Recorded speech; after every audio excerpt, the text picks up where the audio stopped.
Hello students, we plus 2 chemistry subject first unit solid state question discussion teacher video this discussion text in-text questions exercise questions questions slide show display answers discuss diagrams images discuss note save file save Victor's channel chapter revision discussion question discussion video teacher questions Solid state NCERT index questions and exercise. First question, why are solids rigid? Solids rigid avanalla karanam endukondaanu solids rigid? Namukku solids inde properties nokki kayinjal ee question inde answer namukku eluppam kittum. Namukku characteristics onu nokkam. Characteristic properties of the solid state. They have definite mass, volume and shape. Definite mass, volume, shape undaganalla karanam endana? Their intermolecular distance are short. Intermolecular distance short aagumbodu adutha point nokku intermolecular forces are strong aayirikkum. Intermolecular distance short aanu, intermolecular forces strong aagumbo avide movement ne pettittu namukku endu parayam avakku free aayittu move cheyanayittu sadikkiya. Adutha point, their constant particles atoms, molecules or ions have fixed positions and can only oscillate about their mean position. Therefore, they are incompressible and rigid in nature. This question answer appo namukku kitti. Adutha question, rendamathe question namukku ee topic il namukku discuss cheyam. Why do solids have a definite volume? Endukondana solids ne definite volume ullathu? This point is intermolecular distance short, intermolecular force are very strong. This details like point question answer. Question. Classify the following as amorphous or crystalline solids: polyurethane, naphthalene, benzoic acid, Teflon, potassium nitrate, cellophane, polyvinyl chloride, fiberglass and copper. നമുക്കറിയാം സോളിഡ്സിനെ രണ്ടായിട്ട് classify ചെയ്തിട്ടുണ്ട്, amorphous solid and crystalline solid. Amorphous solids എന്ന് പറഞ്ഞാൽ pseudo solids എന്നാണ് നമ്മൾ പറയുക, അല്ലെങ്കിൽ അവയുടെ നോ ഫോം, അതായത് അമോർഫോസ് എന്ന ഗ്രീക്ക് വേർഡിൽ നിന്നാണ് അമോർഫസ് എന്നുള്ള വാക്ക് വന്നിട്ടുള്ളത്. അപ്പോൾ അതിൻ്റെ മീനിങ് എന്താ? നോ ഫോം എന്നാണ്. അമോർഫോസ് എന്ന് പറഞ്ഞിട്ടുണ്ടെങ്കിൽ പ്രത്യേകിച്ച് ഫോം ഒന്നും അവയ്ക്കില്ല, ഡെഫിനറ്റ് ആയിട്ടുള്ളൊരു അറേഞ്ച്മെൻ്റ് ഇല്ല. അവയെ നമ്മൾ സ്യൂഡോ സോളിഡ്സ് എന്നാണ് പറയുക. ക്രിസ്റ്റലൈൻ സോളിഡ്സ് തന്നെ പ്യുവർ സോളിഡ്സ് ആണ്. അതിന് തമ്മിലുള്ള ആ ഒരു ഡിഫറൻസിനെ നോക്കിയിട്ടുള്ള ക്ലാസിഫിക്കേഷനാണ് ഈ ക്വസ്റ്റ്യനിൽ വന്നിട്ടുള്ളത്. അപ്പോൾ നമുക്ക് ആൻസർ എഴുതാം. Amorphous solids polyurethane, teflon, cellophane, polyvinyl chloride, fibreglass. Crystalline സോളിഡ്സിൽ ഏതൊക്കെ വരും? നാഫ്തലീൻ വരും, benzoic acid, potassium nitrate, copper. Okay, അടുത്ത question. Why is glass considered a super cooled liquid? ഗ്ലാസിനെ നമ്മൾ സൂപ്പർ കൂൾഡ് ലിക്വിഡ് എന്നാണ് കണക്കാക്കുന്നത്. എന്തുകൊണ്ടാണ്? ഗ്ലാസ് എന്ന് പറയുന്നത് ഏത് തരം സോളിഡ് ആണ്? ഒരു അമോർഫസ് സോളിഡ് ആണ്, അല്ലേ? അമോർഫസ് സോളിഡിന്റെ പ്രത്യേകത എന്താണ്? നോ ഫോം എന്ന് പറയാം. അമോർഫസ് സോളിഡിനെ നമ്മൾ മെൽറ്റഡ് ഫോമിലേക്ക് ആക്കിയാൽ അവയ്ക്ക് സ്റ്റാർട്ട് ടു ഫ്ലോ, അവയ്ക്ക് ഒഴുകാനുള്ള ഒരു കഴിവ് കിട്ടുന്നു.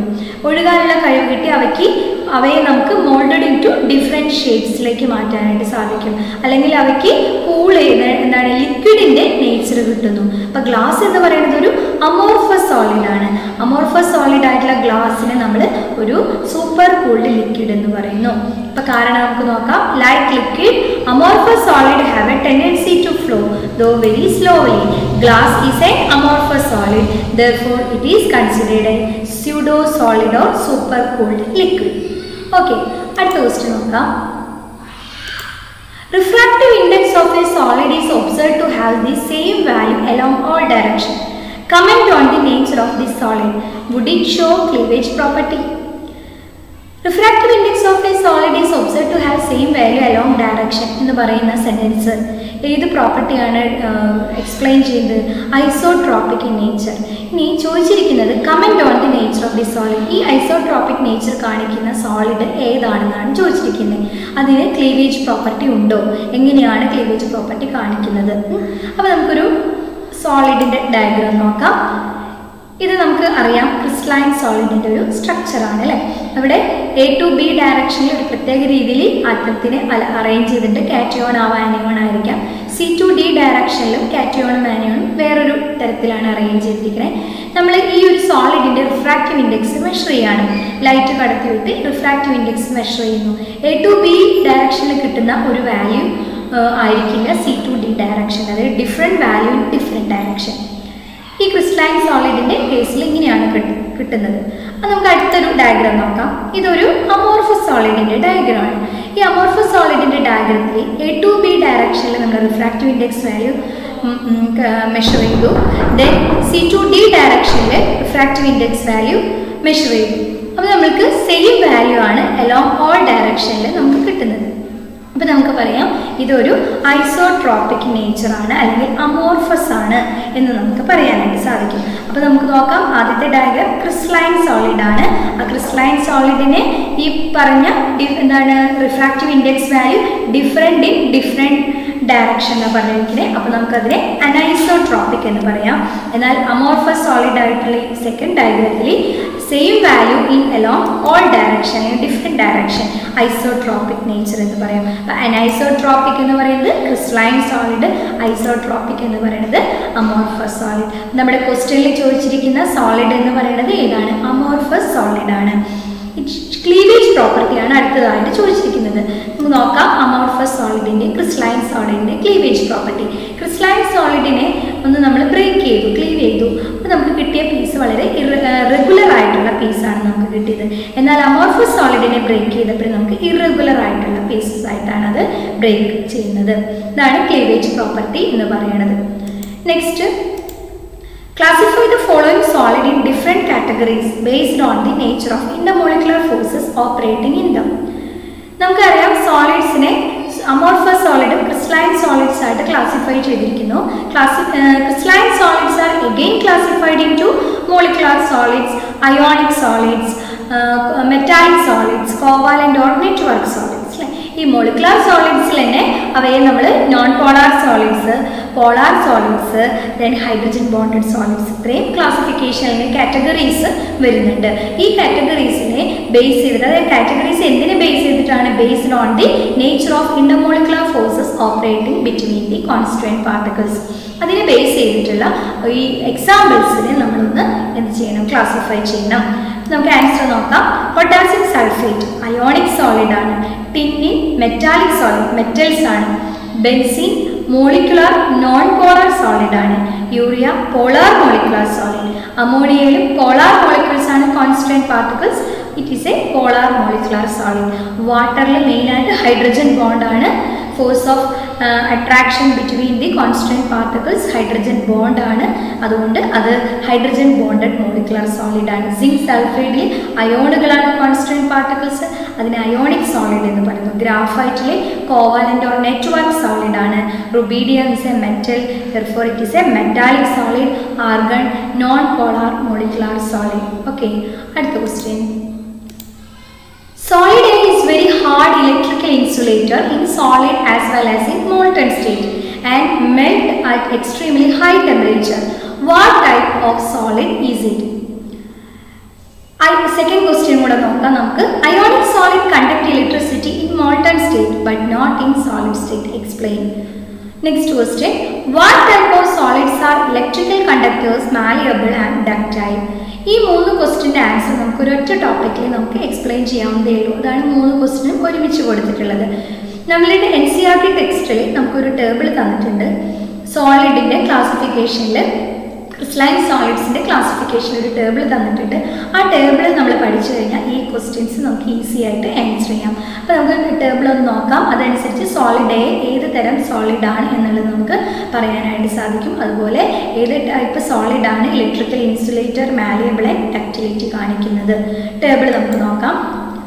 ടൈപ്പ് ഓഫ് സോളിഡ്സ് കൊടുത്തിട്ടുണ്ട്, അതിലെ കോൺസ്റ്റന്റ് പാർട്ടിക്കിൾസ് കൊടുത്തിട്ടുണ്ട്, അവ തമ്മിലുള്ള അട്രാക്റ്റീവ് ഫോഴ്സ് കൊടുത്തിട്ടുണ്ട്, എക്സാമ്പിൾസ് തന്നിട്ടുണ്ട്, ഫിസിക്കൽ നേച്ചർ തന്നിട്ടുണ്ട്, ഇലക്ട്രിക്കൽ കണ്ടക്ടിവിറ്റി നേച്ചർ തന്നിട്ടുണ്ട്, ദെൻ ഇറ്റ്സ് മെൽറ്റിംഗ് പോയിന്റും തന്നിട്ടുണ്ട്. അപ്പോൾ ഇവിടെ ഫസ്റ്റ് ക്വസ്റ്റ്യനിൽ സോളിഡ് ഈസ് വെരി ഹാർഡ് ആണെന്ന് പറയുന്നത്. അപ്പോൾ ഹാർഡായിട്ട് ഹൈഡ്രജൻ ബോണ്ട് വരുന്നുണ്ട്, അയോണിക് സോളിഡ് വരുന്നുണ്ട്, എന്താണ് മെറ്റാലിക് വരുന്നുണ്ട്, ഹാർഡ് വരുന്നുണ്ട്. അപ്പോൾ ആ ഒരു പോയിന്റിൽ നമുക്ക് ആൻസർ ചെയ്യാനായിട്ട് സാധിക്കില്ല.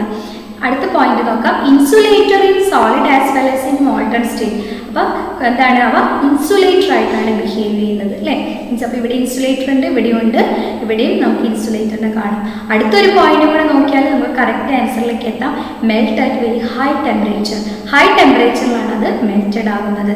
അപ്പോൾ നമുക്ക് പറയാം നമ്മുടെ സോളിഡ് എ എന്ന് പറയുന്നത് ഒരു കോവാലന്റ് ഓർ നെറ്റ്വർക്ക് സോളിഡ് ആണ്. അവ ഹാർഡാണ്, ഇൻസുലേറ്റർ ആണ് in solid as well as in molten state and it melt at extremely high temperature. എട്ടാമത്തെ ക്വസ്റ്റ്യനിൽ ionic solid conduct electricity in molten state but not in solid state എന്നാണ്. Electricity conduct ചെയ്യണമെന്നുണ്ടെങ്കിൽ നമുക്കറിയാം free ആയിട്ടുള്ള ions, charge careers ആരെങ്കിലും ഉണ്ടായിരിക്കണം. ഇവിടെ ionic solid solid സ്റ്റേറ്റിലാവുമ്പോൾ free ആയിട്ടുള്ള മൂവ്മെൻറ്റ് പോസിബിൾ അല്ല. അവ മെൽറ്റഡ് ഫോമിലേക്ക് മാറ്റിയാൽ അല്ലെങ്കിൽ മെൽറ്റഡ് ഫോമിലേക്ക് വന്നാൽ അവ ഫ്രീ ആയിട്ടുള്ള അയോൺസുകൾ ഉണ്ടാകുന്നു. ആ ഫ്രീ ആയിട്ടുള്ള അയോൺസുകളാണ് അവിടെ ഇലക്ട്രിസിറ്റി കാരിയേഴ്സ് ആയിട്ട് ബിഹേവ് ചെയ്യുന്നത്. അപ്പോൾ അയോണിക് സോളിഡ് ഇലക്ട്രിസിറ്റി കണ്ടക്ട് ചെയ്യുന്നു in their molten state but not in solid state. What type solid are electrical conductors, malleable and ductile? Electrical conductivity, malleability, ductility ആരാണ് കാണിക്കുന്നത്? Metallic solids. ഓക്കെ, അടുത്ത question. Give the significance of a lattice point. Lattice പോയിന്റിന്റെ significance എന്താണ്? Lattice point എന്താണെന്ന് നോക്കുന്നതിന് മുമ്പ് നമുക്ക് crystal lattice എന്താണെന്ന് നോക്കാം. ക്രിസ്റ്റൽ ലാറ്റിസ്, ഇതാണ് ക്രിസ്റ്റൽ ലാറ്റിസിന്റെ ഒരു ഡയഗ്രാം അല്ലേ. ഈ ഓറഞ്ച് കളറിലും ഗ്രീൻ കളറിലൊക്കെ കാണുന്നത് എന്താണ്? നമ്മുടെ കോൺസ്റ്റന്റ് പാർട്ടിക്കിൾസ് ആണ്. ഈ ഒരു ക്രിസ്റ്റലിന്റെ കോൺസ്റ്റന്റ് പാർട്ടിക്കിൾസ് ആണ് കാണുന്നത്. ഈ പോയിന്റുകളെ നമ്മൾ എന്താ പറയുന്നത്? ലാറ്റിസ് പോയിന്റ് എന്നാണ് പറയുന്നത്. അപ്പോൾ ലാറ്റിസ് പോയിന്റ് എന്തിനാണ് റെപ്രസെന്റ് ചെയ്യുന്നത്? Lattice point represent the constant particles present in the crystal. നമുക്ക് എന്താണ് ക്രിസ്റ്റൽ ലാറ്റിസിന്റെ ഡെഫിനിഷൻ എന്താണെന്ന് നമുക്ക് നോക്കാം. A regular 3-dimensional arrangement of points. Points എന്നത് lattice point in A space. ഇനി അടുത്ത ഒരു സിഗ്നിഫിക്കൻസ്, അപ്പോൾ ഒരു സിഗ്നിഫിക്കൻസ് നമുക്ക് കിട്ടി. Lattice point represent the constant particles. Second significance ആയിട്ട് നമുക്ക് ഈ ക്യാരക്ടറിസ്റ്റിക്സ് തന്നെ പറയാം. ഈ ലാറ്റിസ് പോയിന്റുകളൊക്കെ നമുക്ക് ഒരു സ്ട്രേറ്റ് ലൈൻ യൂസ് ചെയ്ത് നമ്മൾ ജോയിൻ ചെയ്താൽ നമുക്ക് അതിൻ്റെ ജിയോമെട്രി എന്താണെന്ന് മനസ്സിലാക്കാനായിട്ട് സാധിക്കും. അപ്പോൾ ക്യാരക്ടറിസ്റ്റിക്സ് ഓഫ് ക്രിസ്റ്റൽ ലാറ്റിസിലേക്ക് നമുക്കൊന്ന് കടക്കാം. അവിടെ നമുക്ക് ഈ ക്വസ്റ്റ്യൻ്റെ ആൻസർ കറക്റ്റായിട്ട് കിട്ടും. Characteristics of a crystal lattice. Each point in a lattice is called a lattice point or lattice site. Then each point in a crystal lattice represents one constant particles, which may be an atom, a molecule, that is a group of atoms, or an ion. Then next point, lattice point are joined by straight line to bring out the geometry of the lattice. നമുക്കൊരു diagram നോക്കാം. ഇവിടെ ഒരു crystal system തന്നിട്ടുണ്ട്. ഈ ലാറ്റിസുകളൊക്കെ നമ്മൾക്ക് lattice പോയിന്റുകളൊക്കെ join ചെയ്താൽ നമുക്കൊരു geometry shape എന്താണ് ഈ ക്രിസ്റ്റലിൻ്റെ എന്ന് നമുക്ക് മനസ്സിലാക്കാനായിട്ട് സാധിക്കും. ഇതേപോലെ ധാരാളം ക്രിസ്റ്റൽസിൻ്റെ ഷേപ്പ് നമുക്ക് അല്ലെങ്കിൽ ജോമെട്രിക്കൽ ഷേപ്പ് നമുക്ക് മനസ്സിലാക്കാനായിട്ട് സാധിക്കും. Name the parameters that characterize a unit cell. ഒരു യൂണിറ്റ് സെല്ലിൻ്റെ പാരാമീറ്റേഴ്സ് എന്താണ്? യൂണിറ്റ് സെല്ലൊക്കെ നമ്മൾ പഠിച്ചു കഴിഞ്ഞതാണ്, ടോപ്പിക്കുകളൊക്കെ പഠിച്ചു കഴിഞ്ഞതാണ്. യൂണിറ്റ് സെല്ലിനെ നമുക്കൊന്ന് നോക്കാം. ഒരു യൂണിറ്റ് സെല്ലിനെ റെപ്രസെൻറ്റ് ചെയ്യണമെന്നുണ്ടെങ്കിൽ എന്തൊക്കെ പാരാമീറ്റേഴ്സ് വേണം? ഇതാണ് ഒരു യൂണിറ്റ് സെല്ലിൻ്റെ ഡയഗ്രാം. ഒരു ക്രിസ്റ്റൽ ലാറ്റിസ് ഇവിടെ തന്നിട്ടുണ്ട്. അതിലൊരു ചെറിയ യൂണിറ്റ് ആണ് നമ്മൾ smallest unit, smallest portion or repeated portion ഈ ക്രിസ്റ്റൽ ലാറ്റിസിനൊക്കെ നമുക്ക് യൂണിറ്റ് സെല്ലിനെ മീനിങ് കൊടുക്കാം. അപ്പോൾ ഈ യൂണിറ്റ് സെല്ലിൻ്റെ എന്തൊക്കെ പോയിന്റ്സ് ഉണ്ട് നമുക്കിതിനെ റെപ്രസെൻറ്റ് ചെയ്യാനായിട്ട്? നമുക്കറിയാം ഇതൊരു ക്യൂബ് ഷേപ്പാണ്. ക്യൂബ് ഷേപ്പ് ആവുമ്പോൾ നമുക്ക് അതായത് എഡ്ജ് ലെങ്ത്തുകളും ആംഗിൾസും നമുക്ക് പറയാനായിട്ട് സാധിക്കും. അതുപോലെ തന്നെ ഇവിടെ നമുക്ക് യൂണിറ്റ് സെല്ലിനെ റെപ്രസെൻറ്റ് ചെയ്യാൻ അല്ലെങ്കിൽ ക്യാരക്ടറൈസ് ചെയ്യുന്ന പാരാമീറ്റേഴ്സ് എന്താ നമുക്ക് അടുത്ത പോയിന്റിൽ ഒന്ന് നോക്കാം. Parameters of a unit cell. ഇതാണ് യൂണിറ്റ് സെല്ലിൻ്റെ ഒരു ഡയഗ്രാം അല്ലേ. ഇവിടെ A B C എന്ന് മാർക്ക് ചെയ്തിട്ടുണ്ട്. ഈ A B C എന്ന് പറയുന്നത് എഡ്ജ് ലെങ്ത്തുകളാണ്. Then the angle between B and C is the alpha, the angle between C and A beta, angle between A and B gamma. അപ്പോൾ A B C എന്ന് പറയുന്ന 3 edge ലെങ്ത്തും alpha beta gamma എന്ന് പറയുന്ന 3 angles between the edge length. അപ്പോൾ total 6 parameters characterized using 6 parameters we can characterize a unit cell. Okay, അടുത്ത question, distinguish between hexagonal and monoclinic unit cell. അതിലുള്ള question ആണ് face centred and end centred unit cell. Hexagonal and monoclinic unit cell നമുക്ക് എവിടെ നിന്നാണ് കിട്ടിയത്? നമ്മൾ unit സെല്ലുകളുടെ ഒരു ക്ലാസിഫിക്കേഷൻ പഠിച്ചിട്ടുണ്ട്. 7 ടൈപ്പ് യൂണിറ്റ് സെൽസ് ഉണ്ട്. ആ 7 ടൈപ്പ് യൂണിറ്റ് സെൽസുകളുടെ 2 ക്വസ്റ്റ്യൻ ആണ്, 2 ടൈപ്പാണ് നമുക്കിവിടെ ക്വസ്റ്റ്യൻ ആയിട്ട് ചോദിച്ചിട്ടുള്ളത്, ഹെക്സഗണൽ ആൻഡ് മോണോക്ലിനിക്. ഇതിൻ്റെ ആൻസറിലേക്ക് പോകുന്നതിന് മുമ്പ് നമ്മുടെ ടെക്സ്റ്റിൽ തന്നെയുള്ള ഒരു ടേബിൾ ഉണ്ട്. 7 ടൈപ്പ് ക്രിസ്റ്റൽ സിസ്റ്റത്തിനെ കാണിക്കുന്ന, റെപ്രസെൻ്റ് ചെയ്യുന്ന അവയുടെ പ്രോപ്പർട്ടീസ്, അതായത് അവയുടെ എഡ്ജ് ലെങ്ത്, ആംഗിൾ ഒക്കെ റെപ്രസെൻ്റ് ചെയ്യുന്ന ഒരു ടേബിൾ ഉണ്ട്. ആ ടേബിൾ നമ്മൾ പഠിച്ചു കഴിഞ്ഞാൽ ഈ ക്വസ്റ്റ്യൻ ഈസി ആയിട്ട് നമുക്ക് ആൻസർ ചെയ്യാം. അപ്പോൾ അത് പഠിക്കാനായിട്ട് ഒരു സിമ്പിൾ ആയിട്ടുള്ള ഒരു കോഡോട് കൂടിയുള്ള ഒരു ടേബിൾ ടീച്ചർ കാണിച്ചു തരുന്നു. അത് വെച്ചിട്ട് നമുക്ക് ഇതിൻ്റെ ആൻസർ ഒന്ന് നോക്കാം. ക്യൂട്ട് മദർ എന്നാണ് ഈ കോഡ് നമ്മൾ കൊടുത്തിട്ടുള്ളത്. ഇവിടെ CU എന്ന് പറയുന്നത് ക്യൂബിക് ആണ്, TE എന്ന് പറയുന്നത് ടെട്രാഗണലാണ്, M എന്ന് പറയുന്നത് എന്താണ് monoclinic, O orthorhombic, T triclinic, HE hexagonal, R എന്ന് പറയുന്നത് റോംബോഹീഡ്രൽ. ഇപ്പോൾ ക്യൂട്ട് മദർ എന്നുള്ളൊരു കോഡ് വഴി നമുക്ക് ഈ 7 ടൈപ്പ് ക്രിസ്റ്റലിനെ എളുപ്പം നമുക്ക് ഓർക്കാം.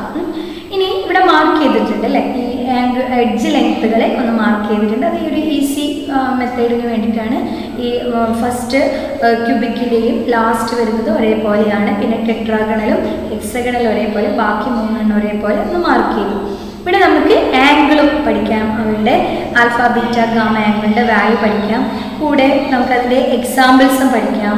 പിന്നെ അടുത്ത് പറയുന്നത് ഈ ക്യൂബിക്ക് തന്നെ സിമ്പിൾ ക്യൂബിക്കായിട്ടും ബോഡി സെൻറ്റേർഡ് ക്യൂബിക്കായിട്ടും ഫേസ് സെൻറ്റേർഡ് ക്യൂബിക്കായിട്ടും പോസിബിൾ ആണ്.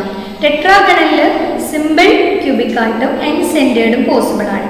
അങ്ങനെ 2 എണ്ണം ഇവിടെ പോസിബിൾ. അങ്ങനെ മോണോക്ലിനിക്കിലും 2 എണ്ണം പറ്റും, ഓർത്തോറോംബിക്കിലും 4 ടൈപ്സ് പറ്റും, ട്രൈക്ലിനിക്കിൽ 1 ടൈപ്പാണ് പോസിബിൾ ആയിട്ടുള്ളൂ, ഹെക്സഗണലിൽ 1 ടൈപ്പ്, റോംബോഹീഡ്രലിൽ 1 ടൈപ്പ്. അപ്പോൾ ടോട്ടൽ നമുക്ക് 14 പോസിബിൾ ആയിട്ടുള്ള ക്രിസ്റ്റൽ സിസ്റ്റംസ് കാണാനായിട്ട് സാധിക്കും.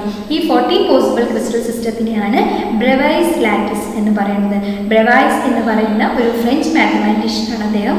നമുക്കത് എക്സ്പ്ലെയിൻ ചെയ്ത് തന്നിട്ടുള്ളത്. അദ്ദേഹത്തിൻ്റെ പേരോടുകൂടി ബ്രെവൈസ് ലാറ്റിസസ് എന്നാണ് ഈ 14 പോസിബിൾ ആയിട്ടുള്ള അറേഞ്ച്മെൻറ്റ്സിനെ നമ്മൾ പറയുന്നത്. അപ്പോൾ ഇവിടെ നമ്മുടെ ക്വസ്റ്റ്യൻ ഹെക്സഗണലും മോണോക്ലിനിക്കും. അപ്പോൾ ഹെക്സഗണൽ എന്ന് പറഞ്ഞിട്ടുണ്ടെങ്കിൽ നമുക്ക് ഇവിടെ മാർക്ക് ചെയ്യുന്നു മോണോക്ലിനിക്. നമുക്ക് എഡ്ജ് ലെങ്ത്തിലുള്ള വ്യത്യാസം നമുക്ക് എടുത്ത് പറയാം, ആംഗിളിലുള്ള വ്യത്യാസം പറയാം, പിന്നെ നമുക്ക് എക്സാമ്പിൾ പറയാം, ഏതൊക്കെ തരത്തിലുള്ള ക്രിസ്റ്റൽ സിസ്റ്റംസ് പോസിബിൾ ഉണ്ട്, അതും നമുക്ക് ഇതിൽ നിന്ന് ആൻസർ ചെയ്യാവുന്നതേ ഉള്ളൂ. അടുത്ത ക്വസ്റ്റ്യൻ ഇതിൽ വരുന്നത് face centred and end centred എന്നാണ്. Face centred and end centred unit cell. ഈ ഒരു ക്വസ്റ്റ്യൻ വന്നു കഴിഞ്ഞാൽ നമുക്ക് 3 പാർട്ടായിട്ട് ഈ ക്വസ്റ്റ്യൻ ആൻസറിന് നമുക്ക് പരീക്ഷയുടെ ഇതിൽ വെച്ചിട്ട് നമുക്ക് നോക്കുകയാണെങ്കിൽ നമുക്ക് എഴുതാം. ആദ്യം തന്നെ നമ്മൾ ഇതിൻ്റെ ഒരു ഡയഗ്രാം വരയ്ക്കാം. സിമ്പിളാണ് നമുക്ക് വരയ്ക്കാനായിട്ട്. എല്ലാ കോർണേഴ്സിലും ഓരോ ആറ്റംസ് പാർട്ടിക്കിൾസിനെ കൊടുത്തിരിക്കുന്നു, സെൻറ്ററിൽ ഓരോ ആറ്റത്തിനെ നമ്മൾ കൊടുത്തിരിക്കുന്നു. ഇനി എൻഡ് സെൻറ്റേർഡിൽ നോക്കിയാൽ എന്താണ് എല്ലാ കോർണേഴ്സിലും ഉണ്ട്, പിന്നെ അതുപോലെ തന്നെ 2 ഓപ്പോസിറ്റ് ഫേസുകളിലായിട്ടുണ്ട്. അപ്പോൾ ഈ ഒരു ഡയഗ്രാം വരയ്ക്കാതെ തന്നെ പിന്നെ നമ്മൾ എഴുതാം എന്താണ് ഒരു sentence, the particles are present at the corners of the cube, അല്ലെ 8 കോർണേഴ്സ് പ്ലസ് എന്താണ് particles are present in the 6 face, അല്ലെങ്കിൽ നമുക്ക് പറയാം centre of each face of the cubic lattice എന്ന് പറയാം. ഇവിടെ നമുക്ക് പറയാം particles are present at 8 corners plus 2 opposite ഫേസിൽ എന്തുണ്ട് 2 പാർട്ടിക്കിൾസ് ഉണ്ട് എന്ന് നമുക്ക് പറയാം. അപ്പോൾ ഇങ്ങനെ നമുക്ക് എന്ത് പറയാം, ഏതെങ്കിലും 2 ഓപ്പോസിറ്റ് ഫേസിൽ പാർട്ടിക്കിൾസും കൂടെ എന്താണ് കോൺസ്റ്റന്റ് പാർട്ടിക്കിൾസ് ഉണ്ട് ഓക്യുപ്പൈ ചെയ്തിരിക്കുന്നത് നമുക്ക് പറയാം. ഇനി ഇത് കൂടാതെ മൂന്നാമത്തെ ഒരു പോയിന്റിലേക്ക് പറയുന്നത് നമ്മൾ പഠിച്ചിട്ടുണ്ട്, നമ്മൾ എത്ര number of atom per unit സെല്ലിൽ നമുക്ക് കണക്കാക്കാനുള്ള ഫോമുലൊക്കെ നമ്മൾ പഠിച്ചു കഴിഞ്ഞതാണ് തിയറി ക്ലാസ്സിൽ. അപ്പോൾ ആ ഒരു പോയിന്റും കൂടെ ഇവിടെ മാർക്ക് ചെയ്താൽ നമുക്ക് 3 പോയിന്റിൽ നമുക്കിത് സിമ്പിളായിട്ട് ആൻസർ ചെയ്യാം. അപ്പോൾ അതിൻ്റെ ടേബിൾ ഒന്ന് നമുക്ക് നോക്കാം. പഠിച്ചിട്ടുള്ള ടേബിളാണ്, ഈസി ആയിട്ടുള്ളതാണ്.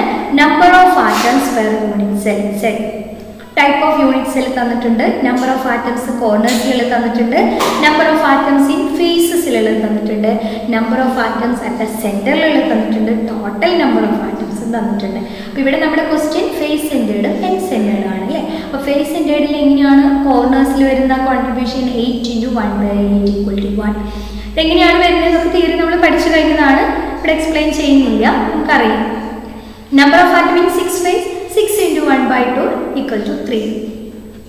സെൻറ്ററിൽ 0, total number value 4. End സെൻറ്റേർഡിൽ 8 × 1/8 = 1, 2 × 1/2 = 1 and then total 2. അപ്പോൾ ഈ രണ്ട് എന്താണ് ഈ ടേബിളിൽ നിന്ന് ഈ രണ്ട് ഭാഗം നമുക്ക് എടുത്തു കഴിഞ്ഞാൽ നമ്മുടെ ക്വസ്റ്റ്യനിലേക്കുള്ള ആൻസർ ആയി. അപ്പം ഇതും നമുക്ക് മനസ്സിലാക്കിയിരിക്കാം. ഓക്കെ.